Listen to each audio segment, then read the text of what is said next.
Hi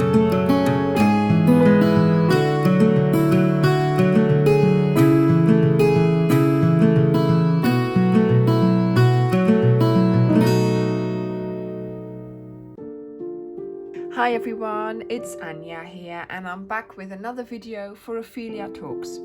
And today we are making the Tarr Steps Sleeveless Cardigan. So I made this in StyleCraft Special DK in white and I used 5 balls. The cardigan is very simple to make, to be honest. The parts itself are very straightforward and simple. It's the stitch that's a little bit more intricate, which of course makes the cardigan look special.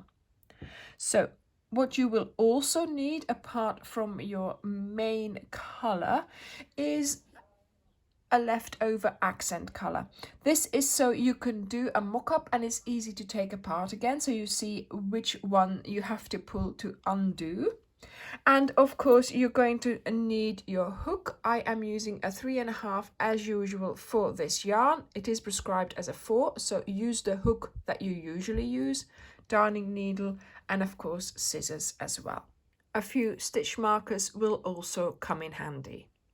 Now the cardigan is made up of 3 parts, 1 back part and 2 front parts. You have got to measure your own size.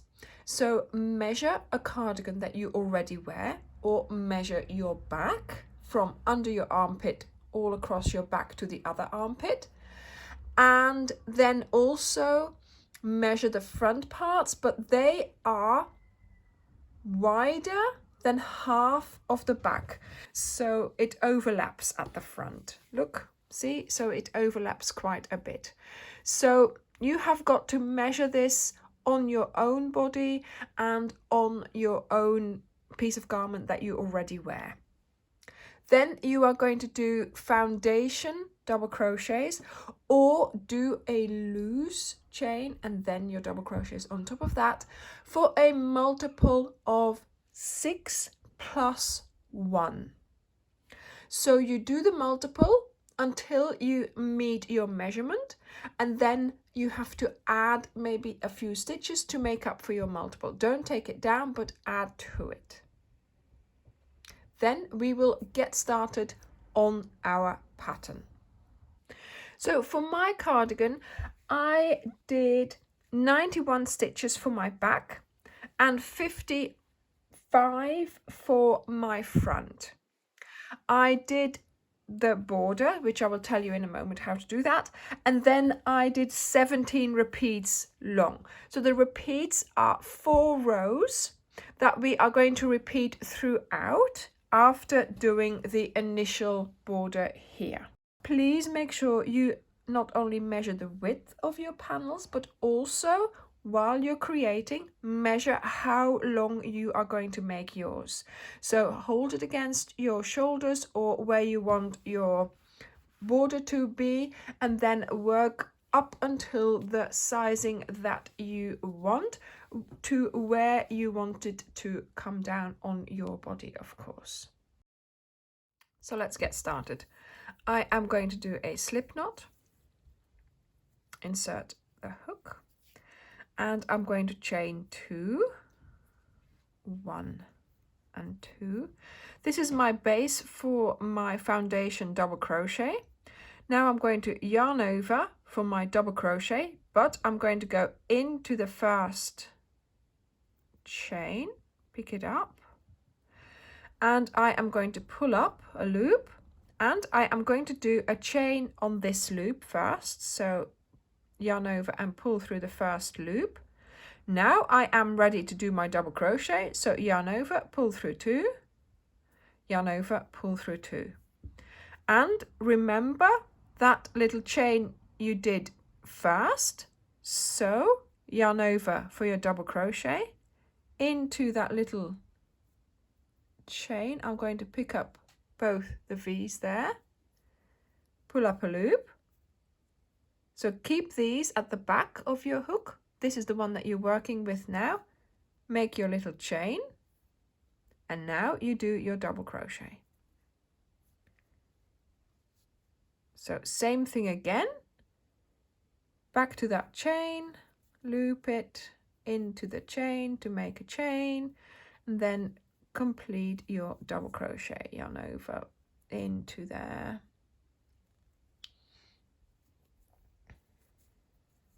Make your little chain, then do your double crochet.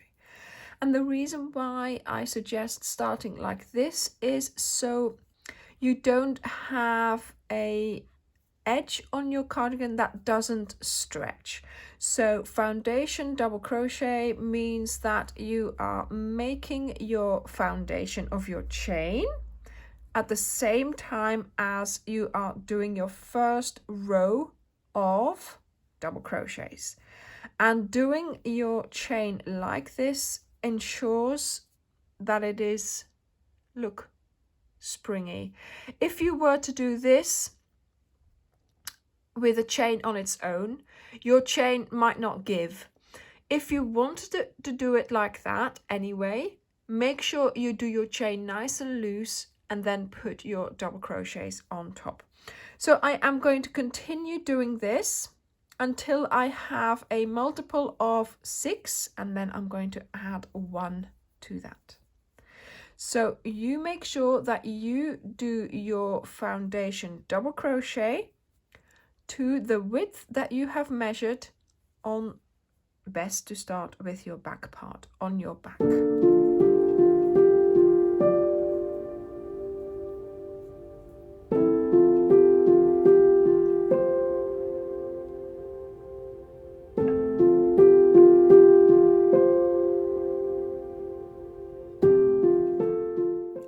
Okay, so I have a multiple of 6 and I am just adding the 1 extra that I need. So there we go. Okay, so now we are going to chain 1, turn, and you're going to place a double crochet in the very first stitch here and in every stitch. So that chain 1 is just your turning chain. It doesn't count for anything. It just helps you to make the turn, and then you are going to be placing double crochets in every stitch.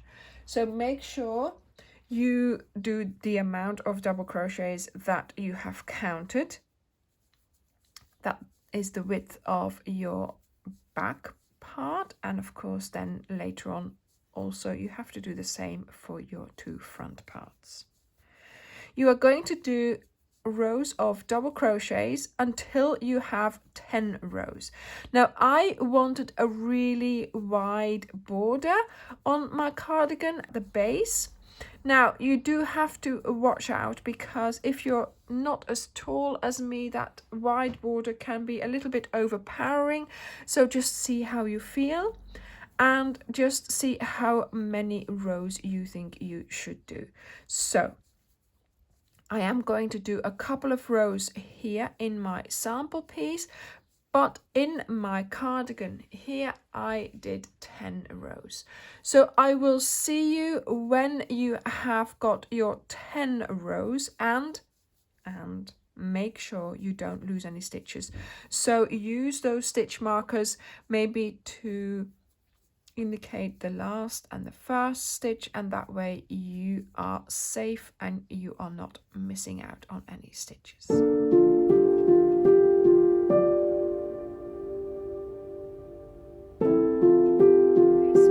Now I'm going to show you how to do the 4-row repeat. So make sure you do your 10 rows of double crochets first, or however wide you want your border to be, okay? Then we are going to get started with row 1 of your 4-row repeat. So chain 1 and turn. Do a single crochet in that first stitch here that the chain 1 is coming out of. There we go. Now you're going to do chain 2, then you skip 2, and in the 3rd stitch you're going to do a double crochet, 2 chains and a double crochet, all in that same stitch. Then you do a chain 2 and you skip 2 and you do a single crochet. There we go. And then we do the same thing again.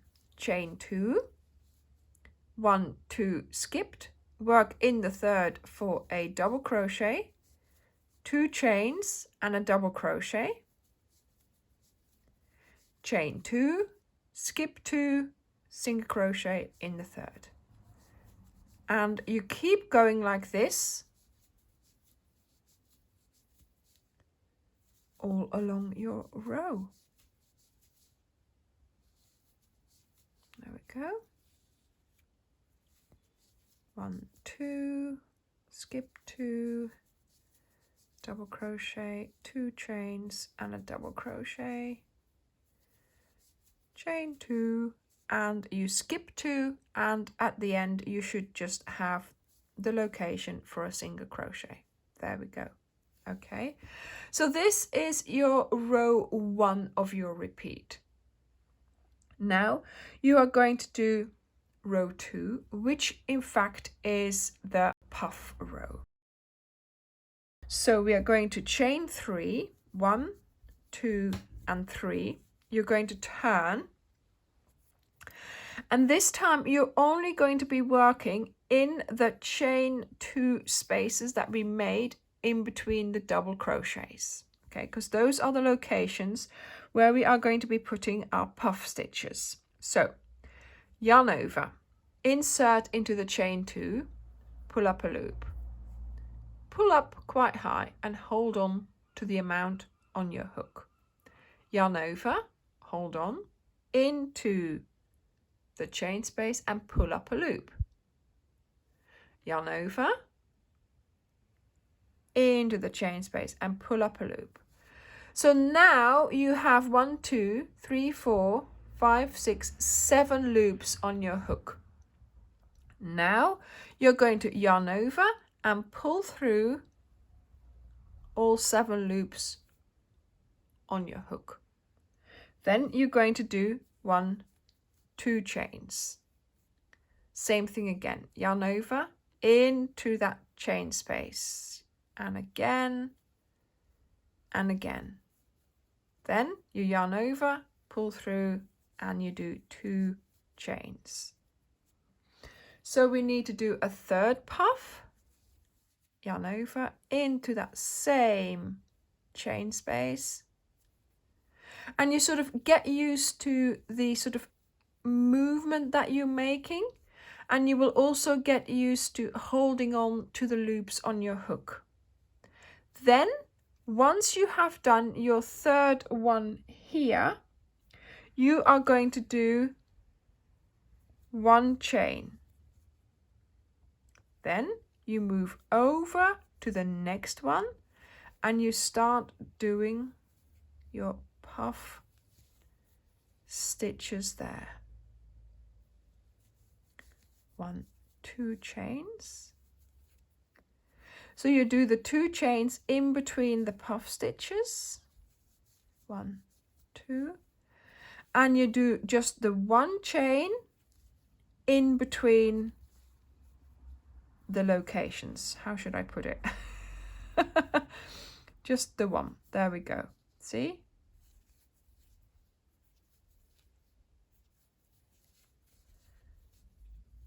One, 2.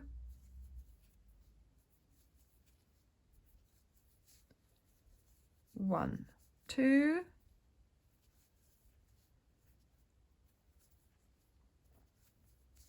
1. There we go. So you finish your puff and then you do just the 1 chain. 1, 2.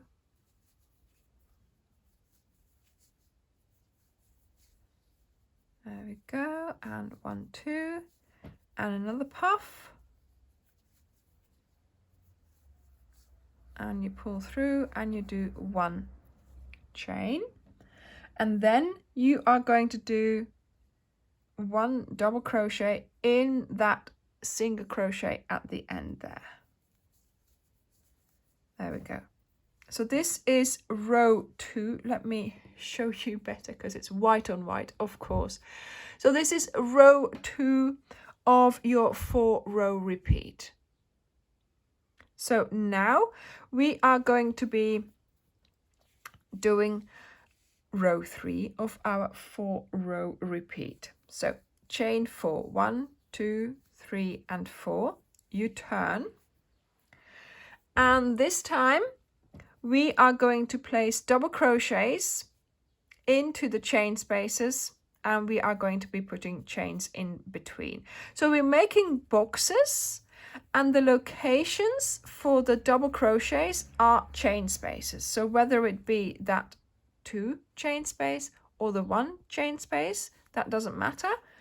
We are putting a double crochet in every one each time with a chain in between. So chain 1, double crochet in the next chain space, chain 1, double crochet in the next chain space, chain 1, and so on.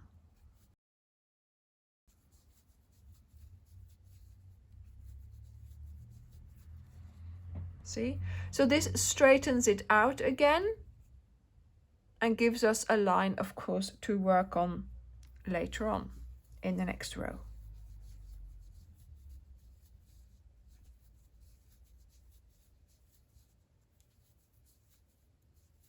This is one of the quicker rows that you can do. Okay, so I'm at the end, and yes, as you could see, it's easy just to go into there, but that doesn't really help the straightness of your piece of work. So I do try and go into the chain there, picking up 2 strands just to make sure that it's straighter. There we go. See? And now we are doing a double crochet row. So row 4, chain 1, turn, double crochet in that very first stitch straight away.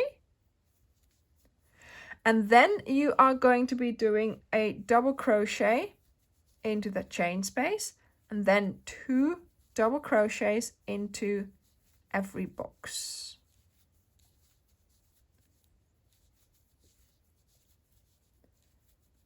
That will make it a lot easier than to try and put 1 and 1, and it makes it look more uniform as well.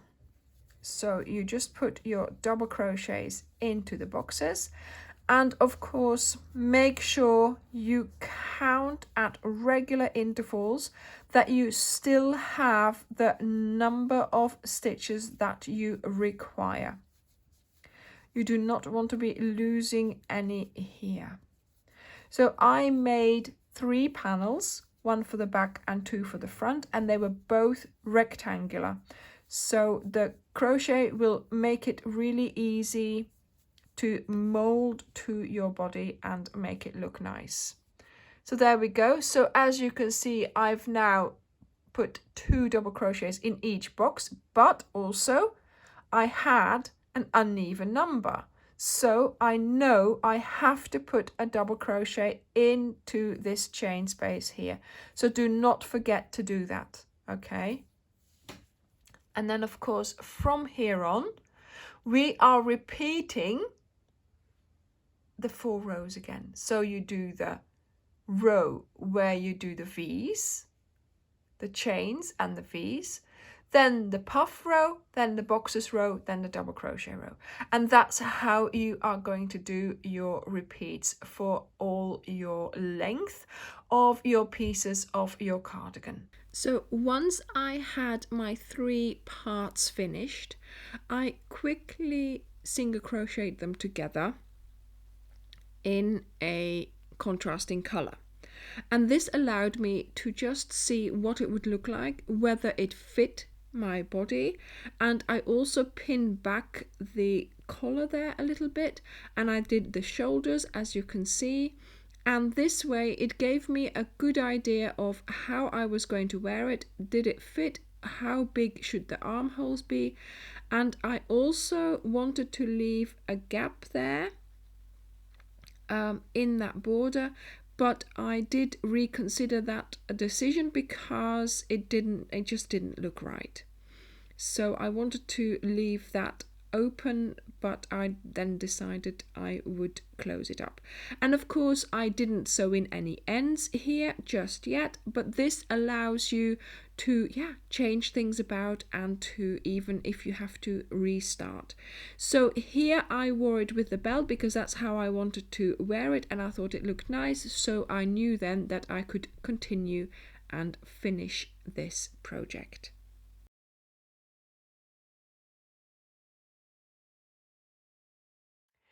Okay, so now that I've tried it on, I know what it's going to look like, and I know how big I'm going to do my armholes and things like that, because I had them lower down and then two up, and so you have to try all these things out really.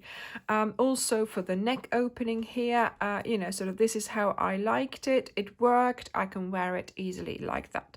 So what I've done now is I've put stitch markers, so 2 identical stitch markers where the parts are going to have to meet up. So I can now take out all my contrasting yarn here, and that was really handy to have that in a really good contrasting color, because now it's easy to undo it, and you can also see where it was and things like that. So yes, I did, it wasn't very well done, obviously. It was just done to serve a purpose.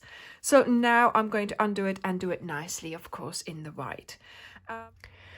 Okay, so I have my 3 pieces. I've got my back and I've got my 2 fronts, and now I have undone, of course, the mustard color, and I have reassembled, sort of laid it on top of each other. But I wanted to do this just to make sure that all the parts were facing the right way. So there is a front and a back to crochet. This looks a little bit more bobbly, so this is the back and this is the front. Okay, so I've got all my good sides facing in, and I've got all my bad sides facing out, because we are going to crochet our parts together, but we are going to do it on the inside of our work, so we have the seam on the inside. So I am going to hold these. I'll just put that there. Right, there we go. So these 2 need to be crocheted together. I've got my markers here, so this is where I have to end, and of course we are going to get started here.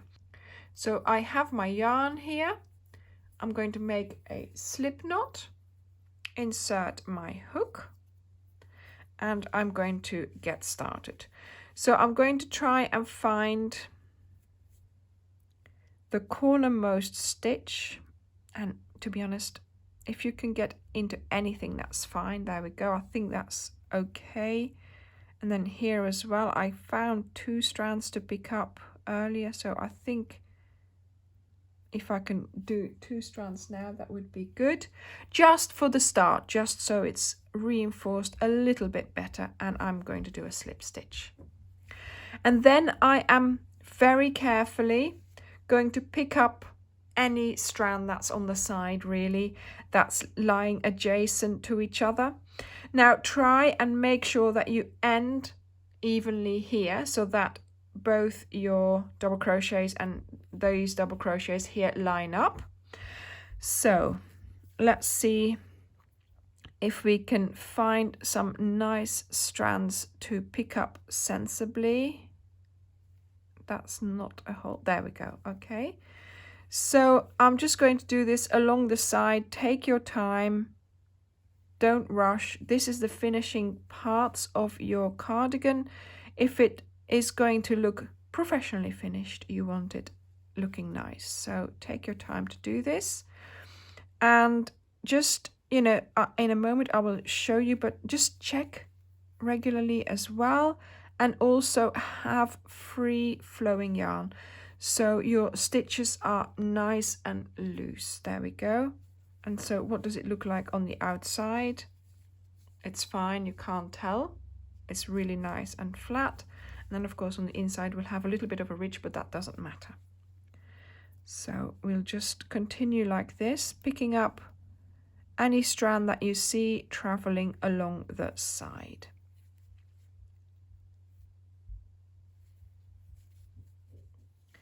So I've come to the end of my 10 rows of double crochet, and now here we're into the design. So each time I'm going to make sure that my rows of double crochet tally up so that they lie nicely next to each other. So whatever I'm picking up here, I make sure that this tallies up. Okay, so again, just continue finding the strands as best you can.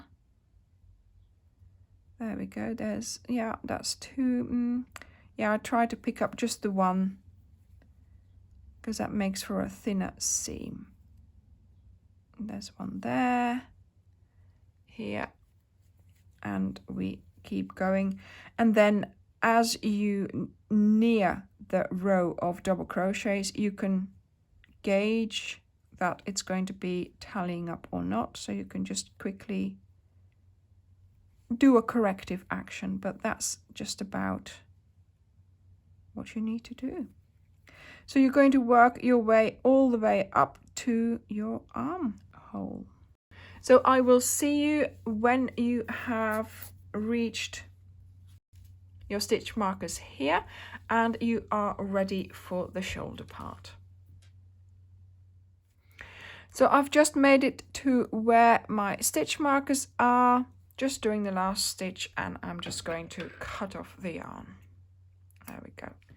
So I'm now ready for my shoulder parts, and here it's going to be a little bit easier because we can pick up the V's here, so that will make life a little bit easier.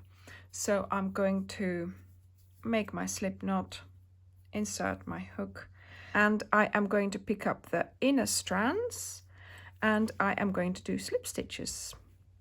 And of course, keep your yarn flowing really loosely so you do not bunch anything up.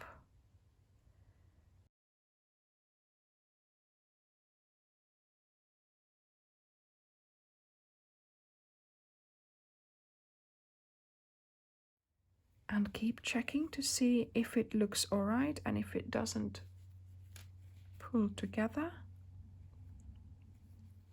And once again, you do this until you reach the stitch markers. So there we go.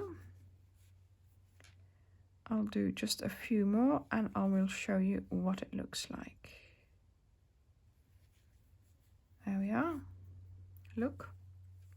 So this is on the inside and then this is on the outside. So it's a nice flat seam. Okay, so I've done both my shoulders, both my sides, and now it's time to do the sleeves. So we are going to create our little sleeves by going around the outside here in rounds, and I am going to work from about this here down here to up to there, so sort of from the first row of double crochets down and then back up to the first row. I'm always going to use single crochets. Around here I'm always going to use double crochets. The reason being is so that we create less fabric under our arms. Okay. So I'm going to get started on the double crochets here. So I've made my slip knot and I am going to insert around the double crochet and do my single crochet. And I'm going to do another one, and I am just going to continue placing single crochets. Again, same thing, not too many, not too few, all along the edge of the arm opening here.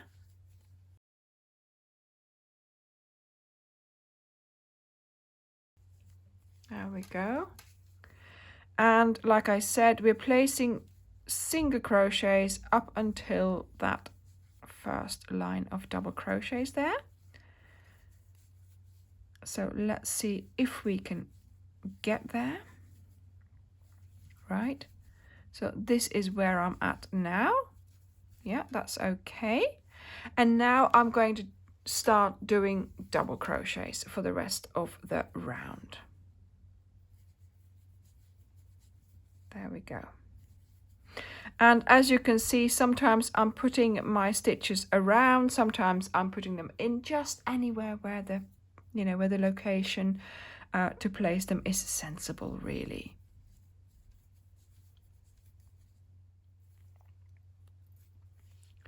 So I'm nearing the end of my round. This is where we started with the single crochets. So I'm just putting a double crochet here, and I'm just going to put one here, and then I'm just going to do a slip stitch into the single crochet, and that sort of forces that double crochet down a bit, and that's fine.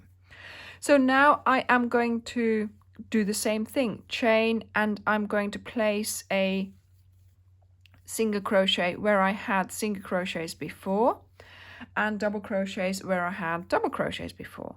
And of course now it's easier because we can just pick up the V's.